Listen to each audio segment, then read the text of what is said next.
President Bongbong Marcos will be meeting with U.S. President Joe Biden in an official visit to Washington on May 1.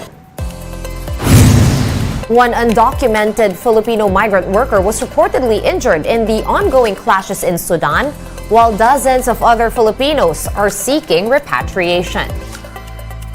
And the Land Transportation Office orders to extend the validity of driver's licenses expiring on April 24 due to a shortage of plastic cards.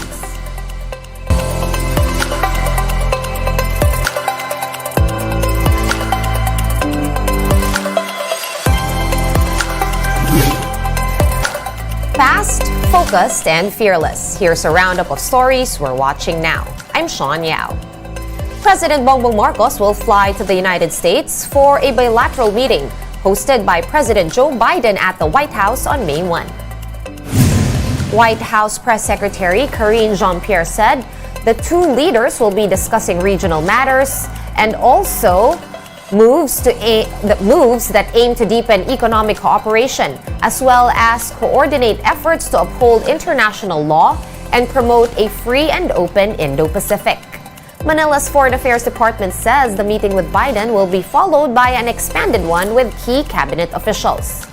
Marcos and Biden met last in September during or at the sidelines of the United Nations General Assembly in New York City. And one Filipino was reportedly injured amid the ongoing power struggle between Sudan's armed forces and its main paramilitary group. Camille Samonte reports.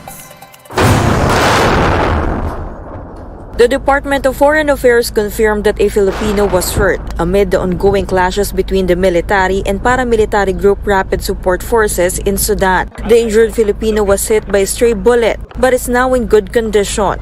Ang nangyari, nasa labas siya, tapos yun, natapisan ng baril, pala. Ngayon, dinala siya sa ospital at magaling na raw siya. Ayaw niya masyadong publicity daw kasi nga illegal siya Pero yun nga, siya lang ang alam namin na injure. With this, Filipinos in Sudan are advised to stay home as the Philippine Embassy in Egypt is finding ways to conduct land evacuation. Magdadala sila ng mga vehicles, papasok ng Sudan, ita-drive sila papuntang Egypt. That's about 10 hours away. Pero hindi namin sinasabi sa mga sa mga Pilipino na pumunta sa isang evacuation center. Based on the latest data, there are more than 400 Filipinos in Sudan. The Philippine Embassy in Egypt has received 86 requests for evacuation and repatriation from Filipinos who are affected by the ongoing violence in Khartoum, Sudan. Of them is John Deza, who lives near a military base. He says they are now running out of food supply and there's no electricity. Mga aeroplano po, sinunog po nila. Ayan po yung po dito. Medyo hindi po kami okay kasi wala pa pong lumalapit sa amin mga tulong. Wala pa po kami ditong mabilang pagkain, tubig, kuryente po, wala po lahat. Sarado po lahat. Aside from this, they also need to be wary of looting residents. May mga ibang lugar na nagluluting na sila, pinapasok nila ibang bahay. Meron ng ibang lugar na gano'n. Pinagnanakawan na sila. Pinagnanakawan na yung ibang bahay. Yan ang kinakatakot namin kung yan ang gagawin sa amin na papasukin na kami dito. At least 350 people have been killed while more than 2,000 people were injured amid the attacks. Sudanese army and the RSF had agreed to a 72-hour truce ahead of the Eid al-Fitr, which marks the end of the Islamic holy month of Ramadan. The ceasefire could provide a crucial window, not just for aid distribution and medical care, but for foreign governments to rescue their citizens stranded in Sudan. For News 5, Camille Samonte, We Are One News. We have more stories for you after this quick break. Keep it here on One News.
You're still watching One News Now. I'm Sean Yao.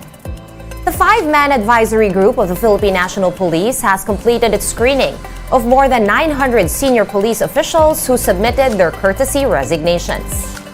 The final report will be formally endorsed to the National Police Commission and Interior Department for the subsequent presentation to President Bongbong Marcos.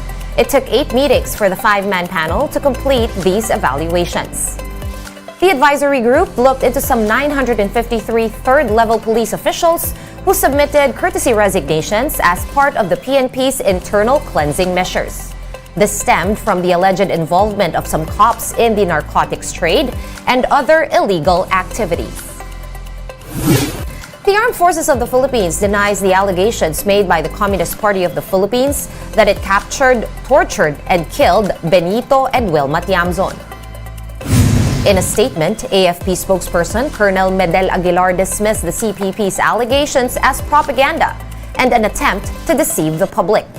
Colonel Aguilar added that if the CPP confirmed the deaths of its leaders, what this means is that the government operations against the, quote, fugitives of the law had been successful. CPP leaders Benito and Wilma Tiamzon were killed in Samar during an encounter with the AFP in August of last year. And the Land Transportation Department will be issuing driver's licenses printed on paper due to a shortage of plastic cards. Elaine Fulgencio with the report.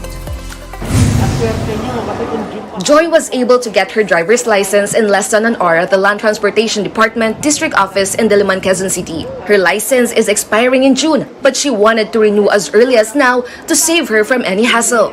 Hindi ako sumasabay yun sa date ng expiration ko kasi nag-accommodate naman sila in advance para less din sa akin on my checklist. Had Joy delayed her license renewal by 2 to 3 weeks, she would have not received a plastic license card but a piece of paper. This, as the LTO admitted that they are running low on supply of plastic cards for driver's licenses. To date, the offices in Region 3 have already run out of plastic cards. There are also only about 147,000 remaining plastic cards across the country, which could only last until the end of April. Pinipilit namin i-stretch yung aming supply. So we're trying to communicate with the central office on how we will go about that situation. LTO Chief J.R. Tugadi said he was already aware that supplies are critically low when he assumed his post in November. He added they already started the procurement process in December. But in January, the Department of Transportation issued a special order which mandates all attached agencies to leave to the mother agency the procurement of items worth 50 million pesos and above. Procurement of 5.2 million plastic card, which should last for a year, was pegged at 249 million pesos. Nung lumabas po yung SO on January, we were instructed basically to stop all procurement activities because all procurement activities would now have to be conducted by DOTR Central. Had we been able to continue with our procurement activities, we would have sufficient plastic cards right now. LTO officials said they tried to make an appeal but it was not granted. Because of the complexity of the procurement process, submission of bids for interested suppliers of plastic cards was extended up to May 24. With this, the actual arrival of the plastic cards is still uncertain. Those applying for or renewing their licenses will be given temporary licenses printed on paper for now. On Thursday, traffic enforcers have already been oriented on the issuance of the paper-based licenses. Reporting for News 5, Elaine Fulgencio, we are One News. In line with that, the Land Transportation Office has ordered to extend the validity of driver's licenses to October 31. However, this only applies to licenses that will expire on Monday, April 24. The LTO will also not issue fines for late renewals. This extension owes to the short supply of plastic cards used to print driver's licenses. One News Now will be back tomorrow at 7 a.m. I'm Sean Yao. We are One News. All sides, all the time.